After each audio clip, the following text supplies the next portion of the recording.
পাৰ্থ মই এতিয়া এগৰাকী যুৱকক চিনাকি কৰাই দিম সেই ছবিখন দেখি মোৰ নিজৰ দুখ লাগিছিল আৰু মই কান্দিছিলোঁ অলপ এই যুৱকগৰাকীক হয়তো টেলিভিছনৰ দৰ্শকসকলে চিনি পাইছে এওঁ হৈছে বিপ্লৱ গগৈ আজিৰ দিনটোত তেওঁ এটা ক'লা ৰঙৰ হাফ পেণ্ট পৰিধান কৰি আছে কালিলৈকে এই যুৱকজনে এই বিপ্লৱে নাজিৰাৰ এই বিপ্লৱে পিন্ধি আছিল এটা স্কাৰ্ট কালিলৈকে বিপ্লৱৰ পিন্ধিবলৈ এটা হাফ পেণ্ট নাছিল এটা টি চাৰ্ট নাছিল হয়নে বিপ্লৱ আৰু সেই দৃশ্য বিপ্লৱে স্কাৰ্ট পিন্ধি থকাৰ দৃশ্য সমগ্ৰ অসমত ভাইৰেল হৈ পৰিছিল বিপ্লৱ কিয় হৈছিল এনেকুৱা হঠাৎ এনেকুৱা পৰিস্থিতি আহি গ'ল কাপোৰ নোহোৱা হৈ গ'ল স্কাৰ্ট পিন্ধিবলগীয়া হ'ল হয় বানপানীটো ইমান সোনকালে যে তাৰ গতিবেগটো সলাব মই ভবা নাছিলোঁ ইমানেই ফাষ্ট আহিছিলে যে সেইটো সময়ত মই কামৰ পৰা আহিলোঁ কামৰ পৰা আহি পানি জাষ্ট গাটো ধুই মই হাফ পেণ্টটো পিন্ধি আছিলোঁ যে হাফ পেণ্টটো পিন্ধি থকা অৱস্থাত পানী আহিছে আমাৰ গাঁৱৰ ফালে হৈছে তেতিয়ালৈকে আমাৰ ইয়াত পানীটো অহা নাছিলে যেতিয়া এই ৰাস্তাটো নিগৰি পানীটো আহিছে সোঁতবিলাক ল'বলৈ ধৰিছে ঘৰৰ ভিতৰৰ বস্তু মানে সামগ্ৰীবিলাক মোৰ মিছেছে কৈছে যে ডিভানৰ ওপৰত তুলি দিওঁ ডিভানত তুলিবলৈ নেপাওঁতে একাঠো পানী হৈছে ডিভানখন অলৰেডি 3 ইঞ্চি 4 ইঞ্চি আছে ঠিক তেনেকুৱাতে মোৰ বেবীটো মানে মোৰ এককাল তেতিয়া হৈ গ'লগৈ যেতিয়ালৈকে হেৰি হৈছে মোৰ বেবীটো 1.5 বছৰ হৈছে তাক মানে বচাবলৈ মই নিজে মোৰ ঘৰৰ কিনাৰৰ কাষৰ মানুহ ঘৰলৈ গৈছিলোঁ কাষৰ মানুহ ঘৰৰ মানে ফাউণ্ডেশ্যনটো অলপ ওখ ভাবিছিলোঁ তাত হয়তো আমি নিজকে ৰক্ষা কৰিব পাৰিম কিন্তু যিমানে গতিবেগত মানে পানীটো আহিলে তেওঁলোকৰ ফাউণ্ডেশ্যনটো ইমানটো হৈ গ'ল কঁকাল হৈ গ'ল সেইটো সময়ত আৰু মানে তাতো থাকিব পৰা হেৰি নাই কাৰণ নিজৰ সন্তানটোক বচাবলৈ মই চাইছোঁ কাপোৰ কানি চব উটুৱাই লৈ গ'ল তেতিয়ালৈকে মোৰ ঘৰত কি আছে সেইবিলাক মই পাহৰি গ'লোঁ কাপোৰৰ কথাটো একদম মোৰ তেতিয়ালৈকে দিমাগত নাই মানে তাৰপিছত তেওঁলোকৰ ঘৰৰ পৰা মই ওলাই আহিছোঁ তেতিয়ালৈকে মোৰ ইমানটো পানী হৈছে মোৰ বেবীটোক মই এনেকৈ লৈ কেনে এনেকৈ দাঙি মোৰ কাষৰ বৰ্তা ঘৰত মানে চৰ্টৰ ওপৰত উঠিছোঁগৈ চৰ্টৰ ওপৰত উঠাৰ পিছত মোৰ যিটো কুকুৰটোকো মই বচাবলৈ চাইছিলোঁ তাৰপিছত কুকুৰটো উঠি মানে সি সাঁতুৰি ঘূৰি ফুৰিছিলে তাক যেতিয়া আনিবলৈ গৈছোঁ মই মানে অলৰেডি সাঁতুৰিছোঁ আৰু মানে সাঁতুৰি কুকুৰটো সাঁতুৰিছে দুইটাই আহিলোঁ সেই চৰ্টৰ ওপৰত থাকিলোঁ থকাৰ পিছত সেই পানীত যে মই হেৰি কৰিলোঁ পানীৰ মানে যিটো হেৰি আহিছিলে বহুত বেয়া মানে খজুতি হোৱাৰ খৰ হোৱা মানে বহুত হেৰি আছিলে গোটেই গাটো বিজাবলৈ ধৰিলে খজুৱাবলৈ ধৰিলে মোক ক'লে যে পেনটো তুমি কিবা এটা কৰিব লাগিছিলে এতিয়া পেন আৰু নাছিলে মোৰ হাতত তেনেকৈ দুদিন মই থাকিলোঁ যেনে তেনে পিছদিনা কাপোৰ নোহোৱাকৈ অকল হাফ পেণ্ট এটা পিন্ধোঁ ৰাতি পূৰা মহে কামুৰিছে কোনো আঁঠুৱা নাছিলে দুদিন লঘোণত আছোঁ কোনো ইয়াত আমাৰ ৰেস্কিউ টীম আহিলেও কোনো খোৱা সামগ্ৰী অনা নাছিলে উদ্ধাৰকাৰী অকল উদ্ধাৰে কৰিছে মানে যে পানী বটল এটাও তেওঁলোকে অনা নাই তেনেকৈ গোটেই আমাৰ হোলাংকাটনি গাঁও যিমানসকল লোক বা যিমান আছিলে চব লঘোণে ভোকে আছিলে কাৰণ ঘৰৰ সকলো সামগ্ৰী উটি গৈছিলে ঠিক সেই সময়তে মই তেনেকৈয়ে থাকিলোঁ পিছদিনাখন যেতিয়া দুদিনৰ পিছত পানীটো কমিছে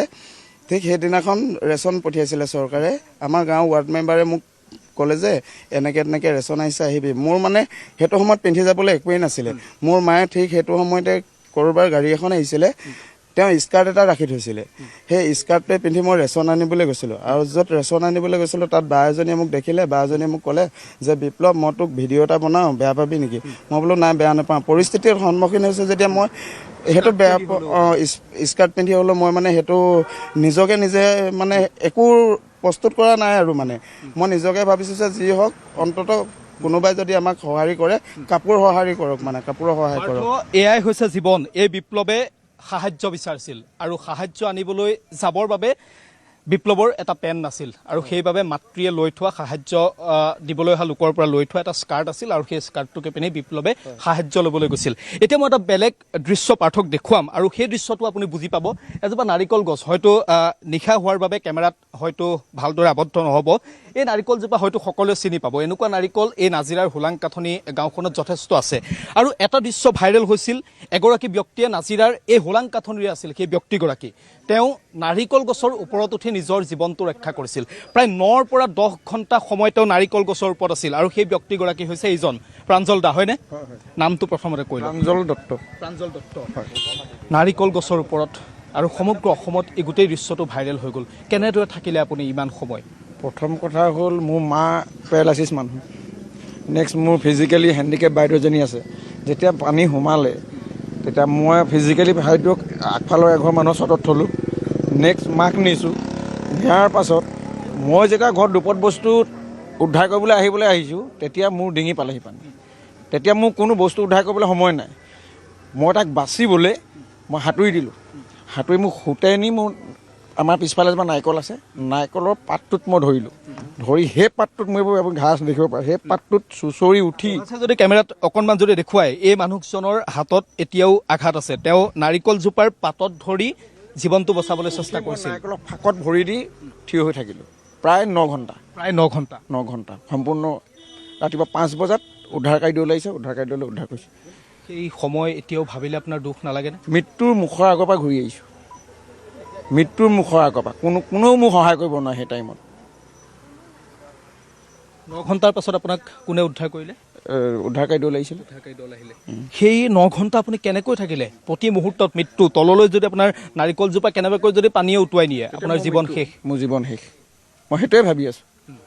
যে নাৰিকলজোপা যদি উঘালি যায় মই আৰু নাথাকোঁ। আজিও আপুনি আৱেগিক এতিয়া? হয় হয়। পাৰ্থ, এই হোলাংকাথনি গাঁৱৰ প্ৰাঞ্জল দাৰ চকুত আজিও চকু পানী।